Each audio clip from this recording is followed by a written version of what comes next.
सोचिए, एक लड़का जो यमन की घुल भरी गलियों में खेलता था, जिसके पिता पेट्रोल पंप पर काम करते थे, एक दिन एशिया का सबसे अमीर आदमी बन जाएगा। ये कहानी सिर्फ पैसे की नहीं है, ये कहानी है जुनून, सपने और उन फैसलों की जिन्होंने इतिहास बदल दिया। आज हम बात करेंगे मुकेश धीरूभाई अंबानी की कहानी को। 19 अप्रैल 1957 को यह यमन के अदन में जन्मे मुकेश अंबानी के लिए बचपन संघर्ष से भरा था। उनके पिता धीरूभाई अंबानी अदन में पेट्रोल पंप पर नौकरी करते थे, लेकिन उनके दिल में बड़े सपने पल रहे थे। 1958 में जब परिवार मुंबई लौटा तो उनकी जिंदगी और भी चुनौतीपूर्ण हो गई। वे भुलेश्वर इलाके के 2 कमरों के छोटे से फ्लैट में शिफ्ट हुए। धीरूभाई ने परिवार को एक सीख दी, हम अमीर नहीं हैं, लेकिन हमारे सपने जरूर अमीर है। मुकेश ने अपनी स्कूली शिक्षा हिल ग्रेंज हाई स्कूल से की। वे पढ़ाई में अच्छे थे, लेकिन हमेशा कुछ नया करने का जुनून था। उन्होंने इंस्टीट्यूट ऑफ केमिकल टेक्नोलॉजी से केमिकल इंजीनियरिंग में डिग्री हासिल की। इसके बाद वे स्टैनफोर्ड यूनिवर्सिटी में MBA करने गए,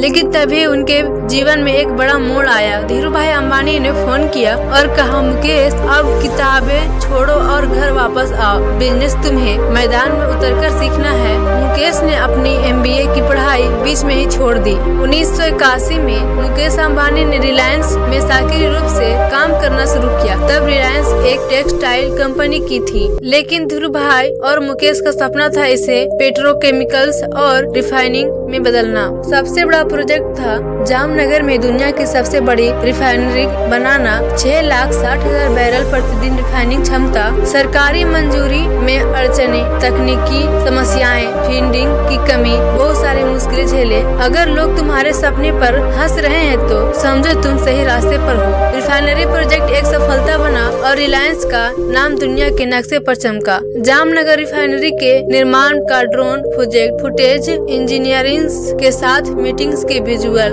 भारत में 2010 के आसपास इंटरनेट महंगा था। मुकेश अंबानी को यह बात खटक रही थी। उन्होंने सपना देखा, अगर हम भारतीय को तेज और सस्ता इंटरनेट दे रिलायंस जियो को। तब उन्होंने रिलायंस जियो का लॉन्च कराया। 2016 में जियो को लॉन्च किया गया। मुफ्त कॉलिंग, बेहद सस्ते डेटा प्लान। ये बिजनेस मॉडल टिकेगा नहीं, इतना सस्ता कैसे देंगे, लेकिन जियो ने इतिहास रच दिया। 6 महीने में 10 करोड़ यूजर्स, भारत दुनिया का सबसे बड़ा डेटा कंज्यूमर बना।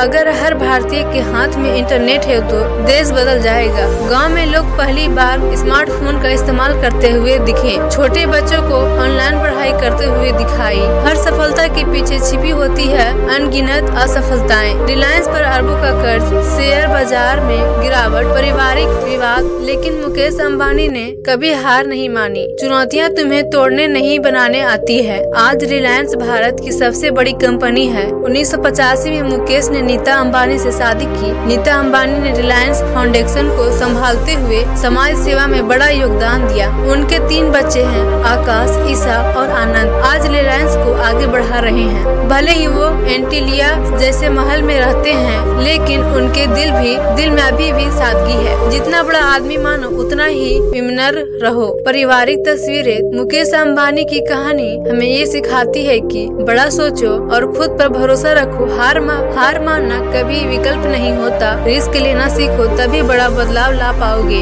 याद रखो, अगर यमन का एक लड़का एशिया का सबसे अमीर आदमी बन सकता है तो आपके सपनों में क्या कमी है। अगर आपको मुकेश अंबानी की ये प्रेरणादायक कहानी पसंद आई हो तो लाइक और सब्सक्राइब जरूर करें। कमेंट में बताएं आपका सबसे बड़ा सपना क्या है। याद रखिए, सपने वो नहीं जो हम सोते वक्त देखते हैं, सपने वो हैं जो हम सोने नहीं देते। जैसे कि अब्दुल कलाम।